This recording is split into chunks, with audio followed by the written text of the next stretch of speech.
Om Swastiastu. Selamat pagi dan salam sejahtera saya sampaikan kepada Bapak dan Ibu Guru serta teman-teman yang saya banggakan. Perkenalkan, nama saya Made Ratih Komalaudiyaswari, nomor absen 20, siswi dari kelas 11 MIPA 1. Pada kesempatan kali ini, saya akan menyampaikan pemahaman materi terkait pelaksanaan penerapan Pancayatnya dalam kehidupan sehari-hari kita sebagai seorang umat Hindu yang berakal budi serta budi pekerti yang luhur. Adapun agenda kita hari ini yakni yang pertama, mengulas dan mengevaluasi kembali kemampuan serta pemahaman kita sebagai seorang peserta didik dalam memahami dan mendalami materi yatnya. Bukan hanya semata untuk dibaca saja, namun juga kita harus bisa mengambil intisari dari nilai yatnya yang nantinya akan kita terapkan dalam kehidupan sehari-hari. Tujuan yang kedua, yakni memberikan contoh-contoh kegiatan pelaksanaan Pancayatnya dalam kehidupan sehari-hari, baik secara nitya karma dan naimintika karma. Seperti yang teman-teman ketahui, kata yajna berasal dari bahasa Sanskerta dengan akar kata yaj yang berarti memuja, mempersembahkan, ataupun mengorbankan. Dalam kitab Bhagavad Gita, dijelaskan bahwa yajna berarti suatu perbuatan yang dilakukan dengan penuh keikhlasan dan kesadaran untuk melaksanakan persembahan kepada ide Sang Yang Widiwasa. Jadi, yajna berarti upacara persembahan korban suci. Pemujaan yang dilakukan dengan menggunakan korban suci pastinya memerlukan dukungan sikap dan mental yang suci juga. Sarana yang diperlukan sebagai perlengkapan sebuah yajna disebut dengan istilah upakara. Upakara yang tertata dalam bentuk tertentu yang difungsikan sebagai sarana untuk memuja keagungan ide Sang Yang Widiwasa disebut dengan istilah sesajen. Upakara dapat diartikan sebagai bentuk memberikan pelayanan yang ramah tamah ataupun kebaikan hati. Dengan demikian, sudah semestinya setiap upakara yang dipersembahkan hendaknya dilandasi dengan kemantapan, ketulusan dan kesucian hati yang diwujudkan dengan perilaku dan sikap yang ramah tamah bersumber dari hati yang hening dan suci. Tidak dibenarkan sama sekali oleh ajaran suci Weda kalau kita hanya meminta dari alam ataupun menggunakan segala hak yang ada di alam, tetapi juga kita mempunyai kewajiban untuk memberikan kepada alam sebagai bentuk dalam rangka menjaga keseimbangan alam. Ketika memberi, kita tidak boleh mengharapkan pengembalian. Itu merupakan ajaran Weda tentang ketulus ikhlasan. Saling memberi adalah satu-satunya cara untuk menjaga keraturan sosial. Jangan heran bila di masyarakat Bali, dalam setiap upacara adat keagamaan selalu saling memberikan makanan ataupun kudapan. Alam semesta ini diciptakan oleh Brahman dengan kekuatannya sebagai Dewa Brahma. Isi alam yang kita nikmati untuk kesehatan secara lahir dan batin. Makanan yang disediakan oleh alam harus kita syukuri dan kita nikmati secara seimbang. Kitab Suci Weda mengajarkan seluruh umat Hindu dalam menyampaikan rasa syukur mereka dengan memakai isi alam, yaitu bunga, daun, cahaya, air, dan buah. Isi alam ini nantinya kita kemas dan kita tata dalam aturan tertentu sehingga menjadi sesajen persembahan atau sering kita sebut dengan banten. Sesajen ini dipakai sebagai media persembahan kepada Brahman. Sesajen atau banten bukan makanan untuk para dewa ataupun ide Sang Yang Widiwasa, melainkan banten ini merupakan sarana bagi kita sebagai umat Hindu dalam menyampaikan dan mewujudkan rasa bakti dan rasa syukur kepada Brahman serta ide Sang Yang Widiwasa. Di dalam ajaran suci Weda, Santi Parwa atau Bhagavad Gita menyebutkan bahwa mereka yang makan sebelum memberikan yajna ke hadapan ide Sang Yang Widiwasa disebut sebagai seorang pencuri. Weda mengajarkan tentang etika sopan santun, mengingat semua yang ada di dunia ini beserta isinya berasal dari ide Sang Yang Widiwasa. Maka tentu dengan sangat sopan apabila sebelum makan diwajibkan untuk mengadakan penghormatan dengan mempersembahkan kepada pemilik makanan yang sesungguhnya, yakni Ida Sang Yang Widiwasa. Dengan demikian, yajna adalah korban suci secara tulus ikhlas untuk menjaga keseimbangan alam dan keteraturan sosial. Lalu timbul dalam benak kita semua, mengapa kita harus melakukan yajna? Apakah hanya lantaran untuk mengikuti tradisi ataupun kebiasaan yang turun-menurun? Semua perbuatan tentu memiliki tujuan. Tanpa tujuan, semua perbuatan ibarat perahu tanpa kendali, sehingga sangat mudah untuk terombang-ambing tak menentu. Begitu pula, kita beryajna tentu memiliki tujuan yang pasti, yakni dalam rangka menuju kelepasan ataupun mencapai moksa. Di dalam Manawa Dharma Sastra 6.35 disebutkan bahwa pikiran atau manas baru dapat ditunjukkan kepada kelepasan setelah 3 utang kita terbayar.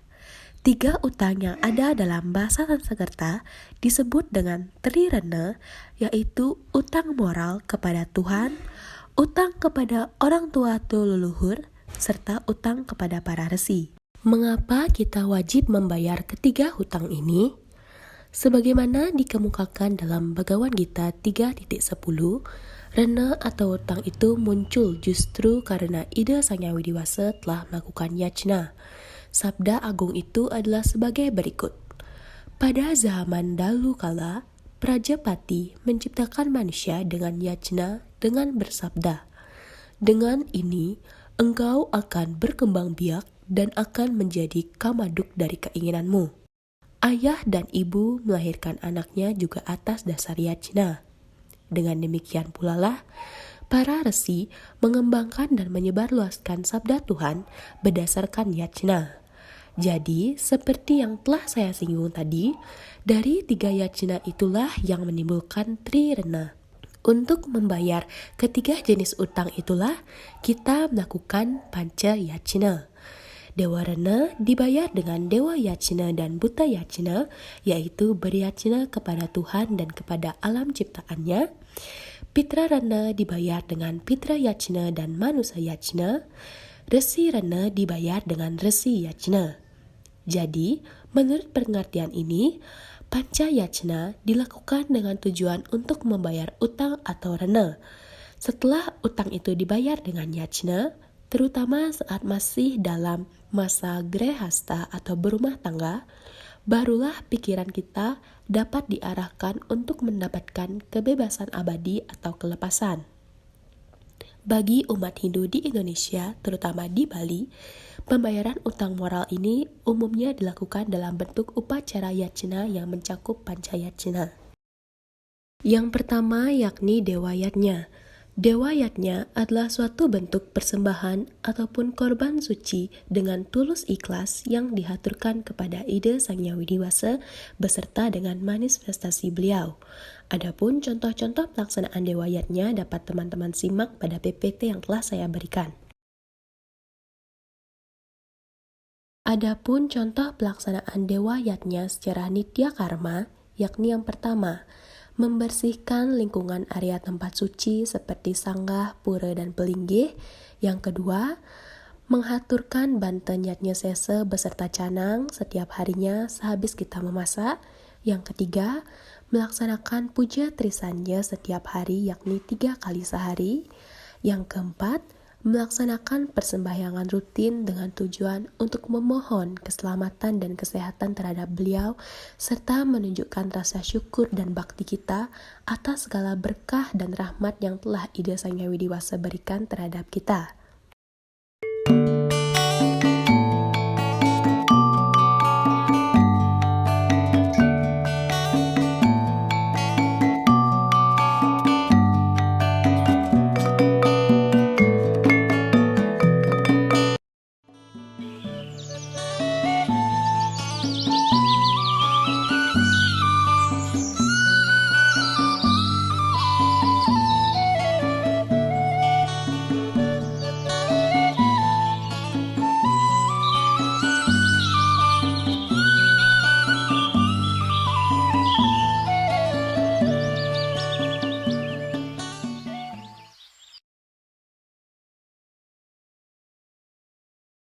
Contoh selanjutnya dari pelaksanaan Dewa Yajna secara nitya karma, yakni kita sebagai umat Hindu selalu membiasakan diri melakukan persembahyangan ataupun berdoa sebelum dan sesudah melaksanakan suatu kegiatan, baik itu kegiatan belajar, makan, ataupun bekerja dengan tujuan agar beliau memberikan restu kepada kita agar semua pekerjaan kita berjalan dengan lancar.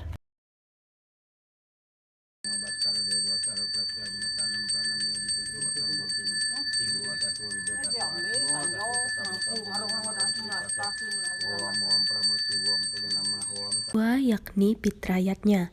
Pitrayatnya merupakan suatu bentuk rasa hormat dan terima kasih kita kepada para pitara ataupun leluhur karena beliau telah berjasa ketika beliau masih hidup selalu melindungi, menyayangi, dan membesarkan kita hingga sampai saat ini.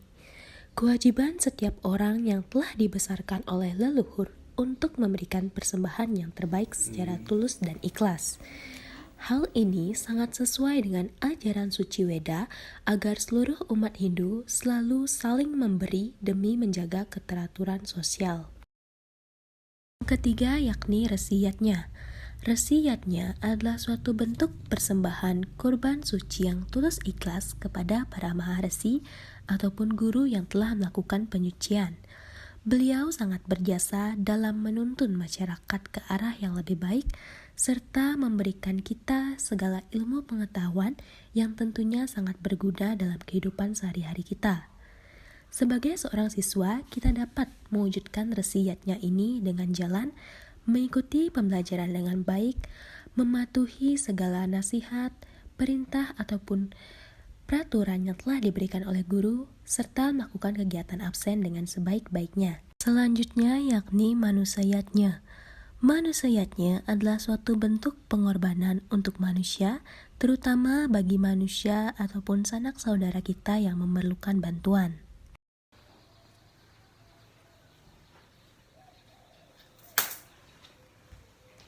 Kakak, dompetnya jatuh. Oh iya, terima kasih ya. Om Swastiastu. Om Swastiastu. Adapun pelaksanaan Manusayatnya secara Naimitika Karma, yakni yang pertama, melaksanakan upacara otonan setiap 6 bulan sekali ataupun upacara mebayuh, lalu melaksanakan upacara potong gigi atau mepandas, upacara pernikahan atau pewiwahan, serta upacara bagi bayi baru lahir maupun upacara bayi 3 bulanan ataupun bayi yang masih dalam kandungan atau istilahnya megedong-gedongan. Bagian terakhir dari Pancayatnya yakni Butayatnya.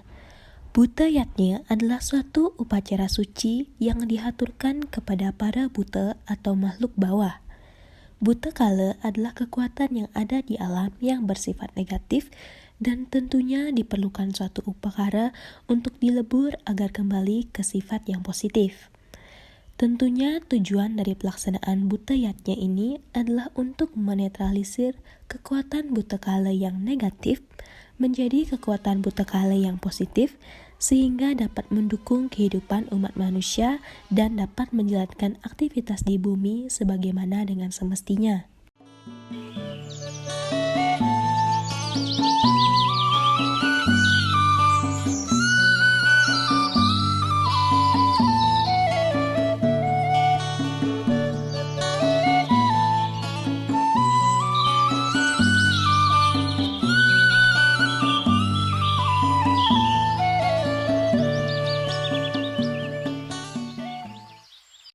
Contoh pertama dari Butayatnya dapat kita lakukan dalam kehidupan sehari-hari, yakni menjaga dan membersihkan lingkungan sekitar kita melalui kegiatan menyapu, mengepel, kerja bakti, ataupun gotong royong. Langkah kedua yang dapat kita lakukan yakni yang pertama, menjaga dan merawat keberlangsungan hidup tumbuh-tumbuhan ataupun tanaman yang ada di lingkungan sekitar kita, seperti melakukan kegiatan penyiraman secara rutin, memberi pupuk dengan jadwal yang tepat, memotong ataupun menghilangkan bagian-bagian tanaman yang rusak sehingga pertumbuhan tanaman tidak menjadi terganggu atau terhambat, serta memposisikan tanaman agar terkena sinar matahari yang cukup.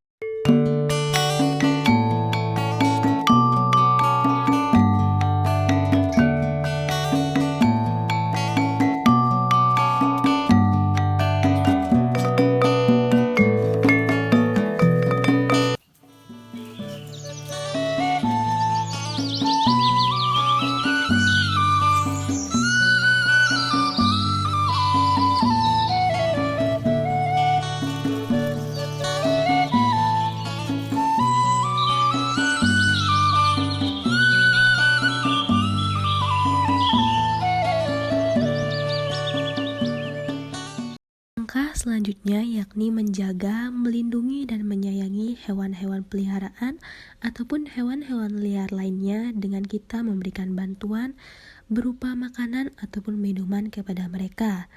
Dengan terciptanya hal ini, maka keseimbangan alam baik itu antara manusia, hewan, dan tumbuhan dapat terjaga dan semua fungsi yang ada di dunia ini dapat berjalan dengan baik dan semestinya. Langkah keempat, yakni kita harus bisa membiasakan diri kita untuk membuang sampah pada tempatnya.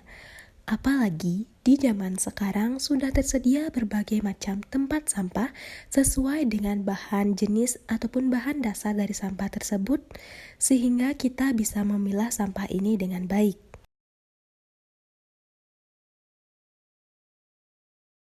Pelaksanaan Buddha Yatnya secara Naimitika Karma, yakni salah satunya menghaturkan segahan. Segahan adalah lambang harmonisnya hubungan manusia dengan semua ciptaan Tuhan atau pelemahan. Buta kala dari kaca spiritual tercipta dari akumulasi limbah pikiran, perkataan, dan perbuatan manusia yang dipelihara oleh kosmologi semesta ini. Jadi, segahan yang dihaturkan di rumah bertujuan untuk mengharmoniskan kembali kondisi rumah, terutama dari sisi niskalanya yang selama ini terkontaminasi oleh segala perbuatan, perkataan, dan pikiran yang telah kita buat. Selanjutnya di sini kita akan membahas mengenai syarat-syarat dan aturan dalam pelaksanaan yajna. Yang pertama, melaksanakan yajna bagi umat Hindu adalah wajib hukumnya. Segala sesuatu yang dilaksanakannya tanpa dilandasi oleh yajna adalah sia-sia. Bagaimana agar semua yang kita laksanakan ini dapat bermanfaat dan berkualitas? Sesuai dengan kitab Bhagavad Gita yang menyebutkan bahwa yang pertama, yajna menurut petunjuk kitab-kitab suci yang dilakukan oleh orang tanpa mengharap pahala dan percaya sepenuhnya bahwa upacara yang dilakukan ini sebagai tugas kewajiban adalah bersifat satwika. Yang kedua, tetapi bila persembahan yang dilakukan dengan mengharap balasan dan semata-mata untuk kemewahan, kemegahan belaka, ketahuilah wahai Arjuna, yajna ini bersifat rajas. Dan yang terakhir, dikatakan bahwa yajna yang dilakukan tanpa aturan atau bertentangan, di mana makanan tidak dihidangkan, tanpa mantra, dan tanpa sedekah, serta tanpa keyakinan yang tulus, dinamakan dengan tamas. Tentunya agar pelaksanaan yajna yang kita lakukan lebih efisien, maka syarat pelaksanaan yajna perlu mendapatkan perhatian. Adapun syarat-syarat pelaksanaan yajna, yang pertama, sastra. Artinya, yajna harus berdasarkan dengan Weda ataupun kitab suci agama Hindu. Yang kedua, srada. Artinya, yajna harus dilakukan dengan penuh keyakinan dan kesadaran serta dilandasi dengan rasa tulus yang ikhlas. Yang ketiga, lascarya. Keikhlasan menjadi dasar utama dari kita melakukan yajna. Yang keempat, daksina. Artinya memberikan dana punya kepada para pandita ataupun tokoh orang suci. Yang kelima, mantra, puja, dan gita wajib hukumnya ada pandita ataupun pinandita. Yang keenam, nasmuta atau tidak untuk pamer. Jangan sampai kita melaksanakan yajna hanya untuk menunjukkan kesuksesan ataupun kekayaan yang kita miliki. Dan yang terakhir, anna sevanam. Artinya memberikan pelayanan kepada masyarakat ataupun sanak saudara dengan cara mengundang untuk makan bersama ataupun menjamu mereka dengan makanan dan minuman. Dengan menyimak dan menghayati ajaran Hindu, terutama ajaran Panchayatnya, maka sudah sepatutnya kita semua melaksanakan inti pokok ajaran tersebut untuk melengkapi pelaksanaannya. Dengan ditutupnya presentasi hari ini, saya berharap semoga segala materi ataupun pemaparan terkait pelaksanaan penerapan nilai Panchayatnya dapat diterapkan oleh seluruh umat Hindu sedharma di lingkungan masing-masing. Saya mohon maaf bila ada kata saya yang menyinggung ataupun tidak mengenakkan di hati hadirin. Saya tutup dengan Parama Santi. Om Santi, Santi, Santi, Om.